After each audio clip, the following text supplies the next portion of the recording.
Welcome to Reread, where I'm going through some, if not most, of the tales from Mos Eisley Cantina, a collection of short stories edited by Kevin J. Anderson.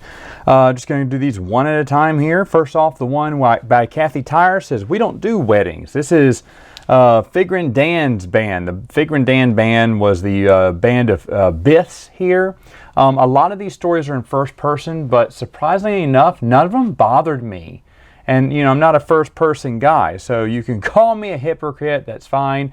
But I guess the stories were short, so it didn't get annoying. It wasn't like a 300-page novel, just like a 20 or, 15 to 20-page first-person story, which I was fine with. Again, Kathy Tyres and music. Here she is again, talking about the Bith Band and what they're doing. Their leader is a gambler.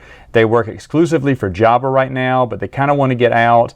Lady Valarum is getting married, the Whipped on the planet, and she invites them to come play at her wedding for 2,000 credits. They're like, ooh, at first they say, we don't do weddings. And then they decide to go ahead and do it, but then Jabba catches wind that they have skipped out on, they put a fake Bith band, I guess, there. And somehow Jabba figured it out, and they're like, oh, we didn't even know he'd listened to our music that much.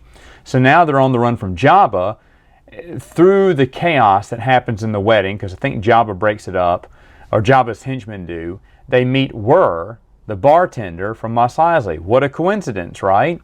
So they go to, he offers them a job at Mos Eisley to pay them until they get enough money to grab a charter ship out of there and escape. This one is pretty good. There is one mention of, someone requested a song for Cammy and Fixer.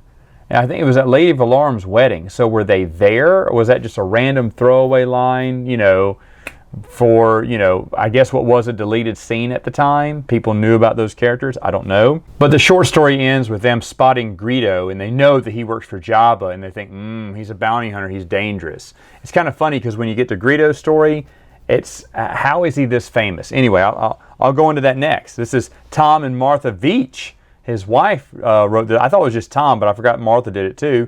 It was A Hunter's Tale, Greedo's Tale. Now, this contradicts Underworld.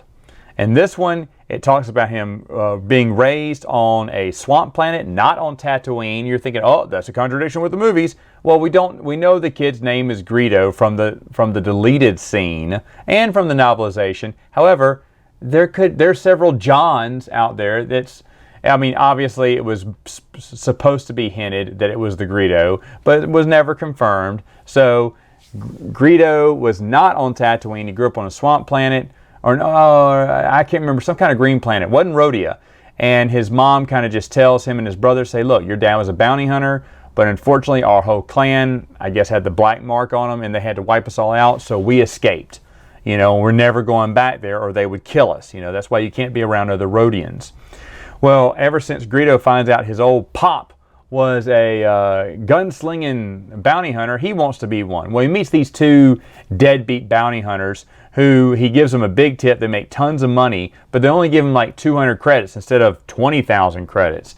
And the guy kind of fools Greedo into saying, hey, look, you can take your 20,000 credits and never see me again, or take the 200 credits and stick with me and I'll teach you everything there is to being a bounty hunter. Now, this guy's just trying to swindle him, but Greedo is stupid. Now, there is a short story I reviewed earlier where Greedo goes on a chase and ends up making some dumb mistakes but captures the guy at the end. And that story can still fit in there because many months or years, we're not really told, have passed by before he actually goes to face Han Solo. He tried to steal power cufflinks to the Millennium Falcon when he visited Shug Ninx. And he got kicked out, and Han took his jacket, basically. And Han's embarrassed him several times. In fact, Han's leading him on the day of when A New Hope started, because he keeps saying, yeah, I'm going to get that money to you soon, pal.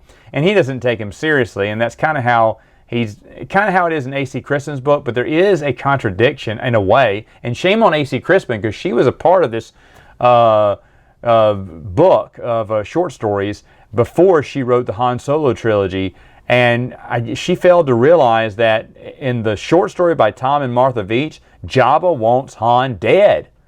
A.C. Crispin plays it up like, well, he had to put a bounty hunter on Han, so he made it Greedo because he knew Greedo wasn't a good bounty hunter, but that protects Jabba's name because he'll send a bounty hunter after you. But Jabba's mad. He's trying to find, he said, I'm going to find another bounty hunter to kill him. I want him dead. Now, Jabba could be pretending there, but ooh, it's just like, oh man, you better kill Han or you're in trouble now. He's looking at hiring other bounty hunters now, and better ones than you. I don't know. He seemed a little bit more serious about killing Han, and in A.C. Crispin's novel, he is not. So, up to you whether you think that's a contradiction or not. There are some other mentions of bounty hunters in the West End Games source books here. Zardra, Gorm, and Jodo Cask are all mentioned. Greedo meets them in passing. The reason this contradicts the comic book Underworld, because Greedo never has his own ship. He's saving up to buy his own ship. But in Underworld, he has his own ship. And I just don't see that happening. Maybe at one time you could squeeze it in and say he had a ship but lost it. It's never really mentioned in the short story, and it almost makes it sound like he's just staying long enough to where he can get his credits, buy a ship, and move out. So could he have bought a ship prior to that, and his plan just got hit on he hit the reset button on his plan?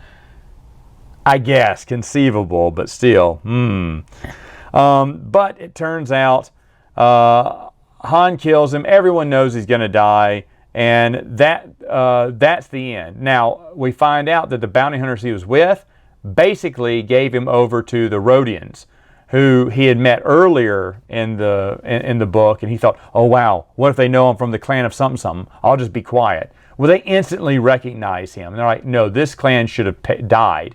Somehow he's still alive, but they should all die. Well, it doesn't look good, they said, for a Rhodian to hunt a Rhodian, so they pay the two bounty hunters to set Greedo up to have him shot, and Han Solo did it for them for free. Ha ha! So the Rhodians are happy too, and the other bounty hunters get paid based off poor Greedo's body. He's basically useless. He was a terrible bounty hunter, just like the short story comic book I read earlier talked about. Again, you could make something up to make Underworld fit, but it feels more and more that Underworld does not fit into this, because it seems like he was tied to the hip to these other two bounty hunters, and they're not in Underworld. And since Underworld is a terrible comic book, I kind of agree. Anyway, folks, that's all I'm going to talk about now. See you next time.